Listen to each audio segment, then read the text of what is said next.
So for MOSFET, this region is called the amplification region,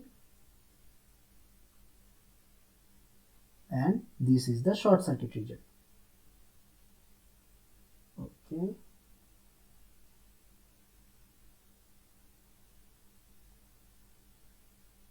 This is the short circuit region.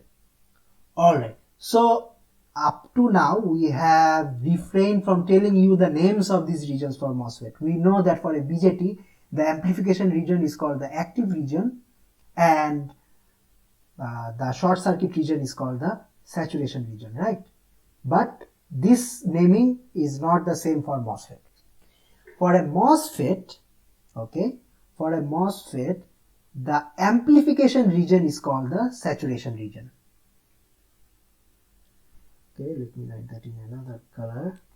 This is called the saturation region, and the short circuit region is actually called the triode region. Okay, why is that? You can see from the ID/VDS curve. Initially, when the supply voltage is low, okay, as we can see from this graph, if the supply voltage is low, then the current is rising, right? If the supply voltage is increasing, the current is rising. You can see for 1 volt the current was 1 milliampere, for 2 volt the current was 2 milliampere, for 4 volt the current was 4 milliampere. Alright, as the supply voltage increased, the current increased. But after crossing this point, after crossing this corner point, if the supply voltage increases, the current does not increase. Okay, so from the perspective of the ID/VDS curve, from the perspective of the output characteristics, we can say that the current has reached its maximum value. Okay, the current will not increase any further. Okay, so from the perspective of the output characteristics, or the ID/VDS or the IC/DC characteristics, we can kind of say that the current has saturated. So for a MOSFET, the saturation region is defined, the saturation term is defined from the ID/VDS characteristics, alright, from the output characteristics. Since we can kind of say that the current has reached the maximum value, okay, the current will not increase any further. In this region, the current is increasing, okay, in this region, the current is increasing, but after passing this corner point, the current does not increase any further for the output characteristics part. Okay, so we can kind of say that the current has saturated.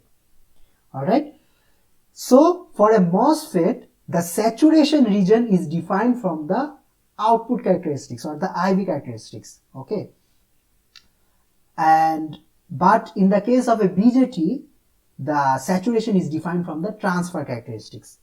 Okay, so let me make that clear. For a BJT, saturation is the flat part of the transfer characteristics. Flat part of the transfer characteristics. Okay, but for a MOSFET or a FET, saturation is the flat part of IV characteristics. Alright, IV characteristics or output characteristics, whatever you may like to call it. Okay, but these two saturation are not the same regions. Okay, in the BJT, when the BJT is saturated, it acts like a short circuit. Okay, when a BJT is saturated, it acts like a short circuit. But when a FET is saturated, it acts like a current source. As we can see from the ID/VDS graph, the flat part, okay, the flat part is the amplification part. When a transistor is working as an amplifier, it is working as a current source. Okay, so for a FET or a MOSFET, when the MOSFET is acting like a current source, we call that the MOSFET is in saturation, and when the MOSFET is acting like a short circuit, we call that the MOSFET is in triode. Okay, but for a BJT, When the MOSFET is acting like a current source, we call that it is in the active region. Okay, this is the current source part. And if the MOSFET is acting like a short circuit, we call it the, well, I'll just write this as SC, we will call it the saturation region. Okay, the current source,